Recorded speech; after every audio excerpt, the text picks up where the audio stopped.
Hello everyone. ये जो question है ये मैंने एच सी वर्मा से लिया हुआ है। सॉल्व क्वेश्चन है वहां पे। सो एग्जाम्पल 19 है वहां पे। सो वो सोल्यूशन अगर आप इस क्वेश्चन का देखोगे एच सी वर्मा में, वो लिटिल बिट कॉम्प्लिकेटेड है। So let's try to make it easy, और कुछ भी नहीं। बेसिक वेक्टर्स तो आपने पढ़ा होगा, तो बस वही बेसिक वेक्टर्स यहाँ पे यूज करेंगे। सो क्वेश्चन में पढ़ता हूँ। A man is running on a horizontal road at 8 kilometre per hour. तो मैन जो है फिलहाल के लिए वेलोसिटी ऑफ मैन दिया हुआ है, और ये आपको दिया हुआ है 8 किलोमीटर पर आवर। अच्छा, इसको फिलहाल के लिए मैं लिख सकता हूँ कि वेलोसिटी ऑफ मैन जो है it is 8 times I cap. तो ये तो लिख सकता हूँ मैं, इसमें कोई प्रॉब्लम नहीं है, क्योंकि एक्स डायरेक्शन में मैं दिखा रहा हूँ, मैन एक्स डायरेक्शन में जा रहा है, तो वेक्टरली उसको आप ऐसे ही दिखाओगे। Further, he finds the rain falling vertically. That means, और एक चीज यहाँ पे आपको बोली गई है कि जो मैन है वो ऑब्जर्व कर रहा है कि जो रेन है वो वर्टिकली फॉल कर रही है। दैट मीन्स जो ये ऑब्जर्वेशन है मैन का, जो ये ऑब्जर्वेशन होगा मैन का, ये वाला वेक्टर जो उसको वर्टिकली दिख रहा है, मैन को वर्टिकली दिख रहा है, इसी को आप कहते हो velocity of rain with respect to man. तो ये वाला पार्ट जो ही मेरे दिमाग में आ गया कि velocity of rain with respect to man, so यहाँ पे डायरेक्टली मेरे दिमाग में और एक पार्ट आ गया कि मैं इसको लिख सकता हूँ it is equal to velocity of rain minus velocity of man. तो इसमें कोई प्रॉब्लम नहीं होगी। सो आप इसको ऐसे लिख सकते हो। तो मैं स्टार्ट करूंगा, क्योंकि ये तो पहला क्वेश्चन का पहला पार्ट तो यही है। This is the first part of your question. So मैं इसको सॉल्व करूंगा। बट सॉल्व कर जो मैं यहाँ पे सॉल्व करूंगा, तो मैं सिंपली कहूंगा let velocity of rain be equal to X I cap plus Y J cap. अच्छा, ऐसा क्यों किया? क्वेश्चन पहले सारा पढ़ते हैं, फिर मैं आपको बताऊंगा ऐसा क्यों किया।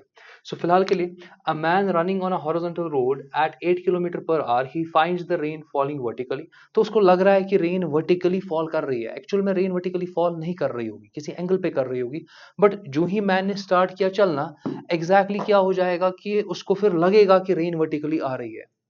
तो ये पार्ट बहुत इंपॉर्टेंट है, रेन का वर्टिकली आना। सो वो बहुत इंपॉर्टेंट है। दैट मीन्स रेन उसको सिर्फ वर्टिकली दिख रही है, हॉरिजॉन्टल कंपोनेंट जो रेन का है वो वैनिश हो रहा है। तो आप ऐसे भी इसको कह सकते हो। सो फर्दर देख लो। He increases his speed to 12 kilometre per hour. वो अपना स्पीड जो है वो इंक्रीज करता है to 12 kilometre per hour, and he finds that the drops they make an angle 30 degree with respect to vertical. तो फिर उसको लग रहा है कि जो रेन है वो वर्टिकल के साथ 30 डिग्री एंगल बना रहा है, ये उसको लग रहा है मैन को। सो अगेन वो आपके पास वहां पे velocity of rain with respect to man होने वाला है, जो कि फिर मैन को क्या लग रहा है, वो 30 डिग्री पे आ रही है। Finally, find the speed and direction of the rain with respect to road और विद रिस्पेक्ट टू ग्राउंड। निकालना क्या है आपको, एग्जैक्टली रेन का वेलोसिटी बोलूं या स्पीड बोलूं, वो निकालना है आपको, but with respect to road. That means आपको निकालना है वी आर।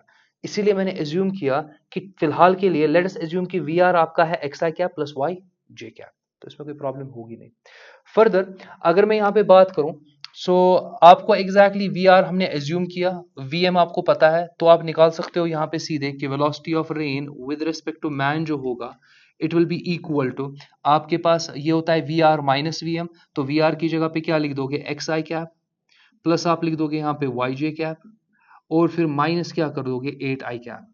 अच्छा, जरा फर्दर इसको करते हैं। तो आप देख लो, ये आई कैप है यहाँ पे, ये आई कैप है यहाँ पे। तो आई कैप को कॉमन निकालेंगे तो बनेगा x माइनस 8, और यहाँ पर आपका रहेगा आई कैप, और फिर प्लस आपके पास रहेगा यहाँ पे y टाइम्स जे कैप।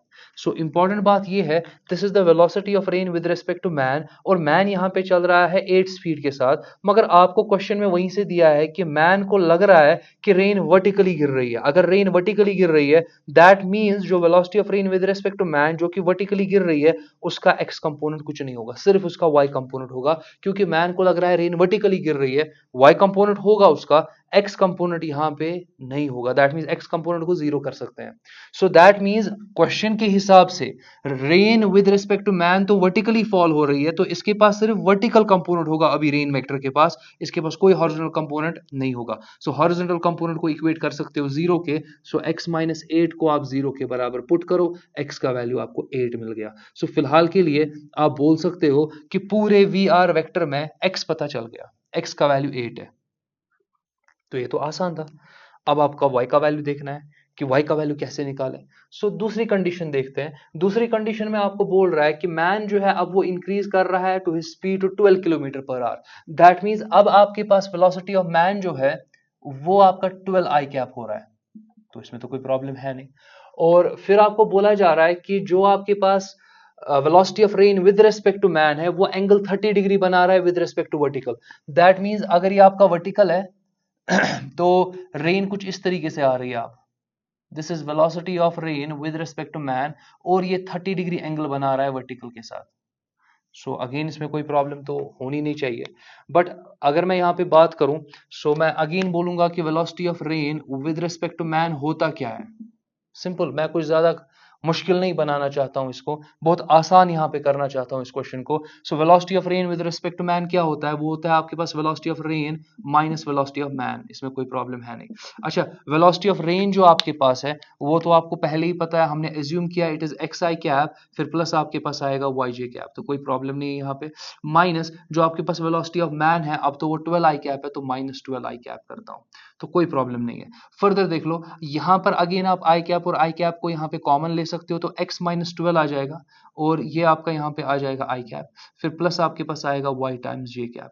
अब आप देख लो, ये आपको मिल गया velocity of rain with respect to man, मगर आपको बोला जा रहा है कि ये एंगल बना रहा है 30 degree with the vertical. So that means अगर मैं यहां पे tan ऑफ थीटा लूं या tan ऑफ 30 डिग्री लूं, ये है ना विद रिस्पेक्ट टू वर्टिकल,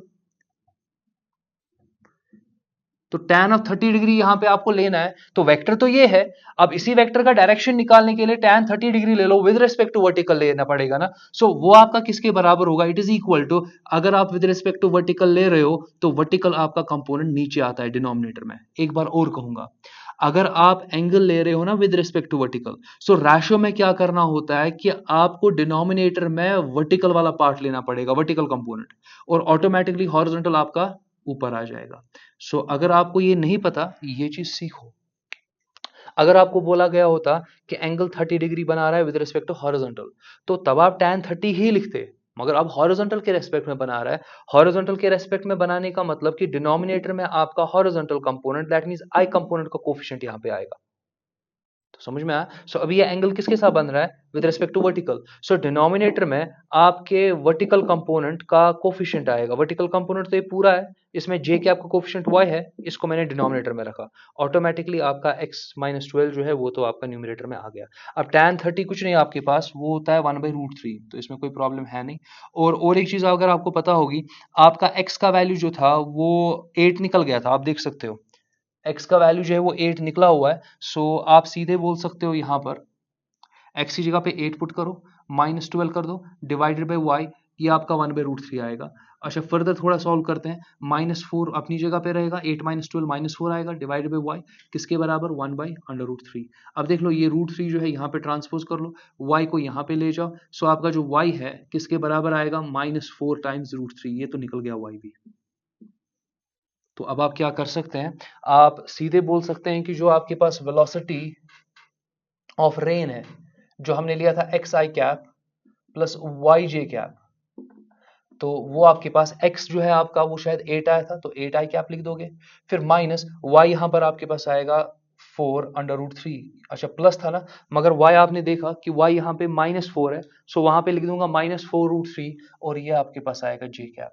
सो ये देख लो, आपने पूरा वेलोसिटी वेक्टर ही निकाल दिया, तो रेन का वेलोसिटी वेक्टर आपने पूरा निकाल दिया, ये देख लो, तो मुश्किल नहीं है कहीं पे। अगर मैं आपको बोलूं जरा मैग्नीट्यूड निकालो, सो मैग्नीट्यूड अगर आपको बोला जाए निकालो, सो आप लिखोगे √ऑफ, ये आपके पास आएगा 8 स्क्वायर, प्लस यहां पर आपके पास आएगा 4√3 का स्क्वायर, वो बनेगा 16 इंटू 3, √ऑफ, ये आपका 8 स्क्वायर 64 होता है, फिर प्लस आपके पास 16 इंटू 3, वैसे ही रखते हो। मैं कुछ नहीं कर रहा हूँ, कैलकुलेशन को आसान बना रहा हूँ, ऐसे आपको भी आना चाहिए आसान बनाना। करने के लिए तो हम पूरा वैल्यू लिखेंगे, फिर लास्ट में रूट लेना पड़ेगा, बट आंसर इस तरीके से लॉग की सबसे सिंप्लीफाइड फॉर्म में होना चाहिए, तो वही दिखाने की कोशिश कर रहा हूँ। ये √ऑफ, आपको पता है कि 16 इंटू 4 आपका होता है 64, सो प्लस यहाँ पे 16 अपनी जगह पे इंटू 3। अब आप 16 कॉमन निकाल सकते हो, और कुछ नहीं है, 16 कॉमन निकलेगा, ये रहेगा 4 + 3, तो 16 का रूट जब लेते हो तो वो तो 4 आएगा, और ब्रैकेट में अंडर रूट में क्या रहेगा, 4 + 3, वो कुछ नहीं, वो 7 होता है। सो ये आपका किलोमीटर्स में दिया था, तो किलोमीटर पर आवर, ये देख लो। अब अगर आप HC वर्मा की बुक देखोगे ना, आप उसमें सोल्यूशन देखना, लिटरली आपको डायग्राम नहीं समझ में आएगी, मतलब बहुत मुश्किल होगा। हाँ, अब जिसका बहुत ज़्यादा कमांड होगा तो उसको तो आ जाएगा समझ में, बट एज सच जब मेरे जैसा एक एवरेज स्टूडेंट देखता है ना तो बुक को, तो एग्जैक्टली उसको क्या हो जाता है, उसको डर लगता है, उधर ही वो बुक बंद कर लेता है, क्योंकि इस पैटर्न का उसमें नहीं सोल्यूशन देकर है। अगर ऐसा सोल्यूशन दिया होता, मुझे लगता है कि ऐसे ऐसे सोल्यूशंस अगर उस बुक में हो तो आपको बुक इंटरेस्टिंग लगेगी, क्योंकि क्वेश्चंस अच्छे हैं, आप देख सकते हो क्वेश्चन बहुत अच्छा था। तो मैंने क्या किया, मैंने पहले 8 आई कैप वाला पार्ट लिया, यहाँ से मैंने थोड़ा सा एक्स का वैल्यू निकाला, फिर मैंने 12 आई कैप वाला पार्ट लिया, दूसरा केस लिया, और वहां पे 30 डिग्री का ख्याल रखा। तो फिर आप देख सकते हो कि tan 30 से ये इन्फॉर्मेशन निकली, और इवेंचुअली आपको वेलोसिटी ऑफ रेन यहाँ पे मिला। और एक चीज आपको बोला गया है, ठीक है, और एक चीज आपको बोला गया है कि डायरेक्शन आप चेक कर लो, फाइंड द स्पीड, स्पीड तो निकल गया, वो तो 4√7 किलोमीटर पर आवर है, डायरेक्शन भी निकालना है आपको रेन का। डायरेक्शन तो निकालेंगे, मगर आप डायरेक्शन निकालते हो with respect to vertical, direction निकालते हो with respect to vertical. So अगर मैं यहाँ पे बात करूं, आपको यहाँ पे डायरेक्शन निकालना है मगर विद रिस्पेक्ट टू वर्टिकल निकालना है। सो करना कुछ नहीं है, आप tan थीटा लिख दो पहले, तो tan थीटा लिखा, मगर विद रिस्पेक्ट टू वर्टिकल है, तो विद रिस्पेक्ट टू वर्टिकल लिख रहा हूं, तो इसमें तो कोई प्रॉब्लम नहीं है। अगर आप विद रिस्पेक्ट टू वर्टिकल लिख रहे हो, दैट मींस डिनोमिनेटर में वर्टिकल कंपोनेंट आएगा, तो वो आपके पास 4√3 आएगा, और ऑटोमेटिकली न्यूमरेटर में 8 आएगा। सो दैट मींस आपका जो tan थीटा होगा वो किसके बराबर आएगा, 4 1 4 2 ये आपका 2/√3 आ गया। सो अगर आप कॉट देखोगे तो कॉट आपके पास जो आएगा वो तो आपके पास √3/2 आएगा। सो ये कॉट थीटा का वैल्यू आ गया। देयरफॉर आप सीधे बोल सकते हो जो डायरेक्शन है ना रेन का, जो एग्जैक्टली डायरेक्शन है किस रेन का, जो विद रिस्पेक्ट टू ग्राउंड आप ले रहे हो, तो उसकी बारे में बात हो रही थी, because this is the velocity, और velocity of rain with respect to ground. So ये एंगल की बात हो रही है, अगेन वेलोसिटी ऑफ रेन की बात हो रही है, तो उसका आप एंगल निकाल रहे हो with respect to ground. So आप इसको लिख सकते हो theta is equal to cot inverse √3/2। अब बहुत सारे स्टूडेंट्स इसमें कंफ्यूज हो जाते हैं, वो कहते हैं कि माइनस क्यों नहीं लिया। मैं उस पर भी जाता हूं, इसमें कोई प्रॉब्लम नहीं है, माइनस क्यों नहीं लिया। अब देख लो, पहले आप कोऑर्डिनेट सिस्टम ड्रॉ कर लो, थोड़ा सा यहाँ पे जूम करेंगे, पहले आप यहाँ पे कोऑर्डिनेट सिस्टम ड्रॉ कर लो, तो कोई इश्यू नहीं है। आप देख सकते हो कि यहाँ पर आपका x पॉजिटिव है मगर y नेगेटिव है, x पॉजिटिव है y नेगेटिव है, दैट मींस ये क्वाड्रेंट इस्तेमाल होगा, ये वाला। तो ये तो हो गया, और अब आपको एंगल कितना लेना है, आपको एंगल थीटा दिखाना है मुझे यहाँ पे, तो रेन पहले दिखाएंगे। सो लेट अस एज्यूम कि रेन वेक्टर यहाँ ऐसे कुछ होगा, अब आपको थीटा दिखाना है, थीटा है ना विद रिस्पेक्ट टू वर्टिकल, सो ये आपका थीटा होगा विद रिस्पेक्ट टू वर्टिकल। तो ये एग्जैक्टली इस डायरेक्शन में जो है आपकी rain with respect to ground का ये स्टाइल होगा। तो होपफुली कहीं पे डाउट नहीं है। सो आप देख सकते हो मैंने माइनस नहीं लिया, क्योंकि माइनस का इंफॉर्मेशन सिर्फ आपको क्वाड्रेंट में ले जाएगा। मैंने बस ये एंगल देखा, ये एंगल मुझे पता चल रहा है वर्टिकल के साथ कितना बन रहा है, और वो मेरे पास यहाँ पे थीटा का वैल्यू आया कॉट इनवर्स √3/2। सो ये होपफुली आपको ये अच्छे से समझ में आया होगा। नेक्स्ट इलस्ट्रेशन में और मिलेंगे।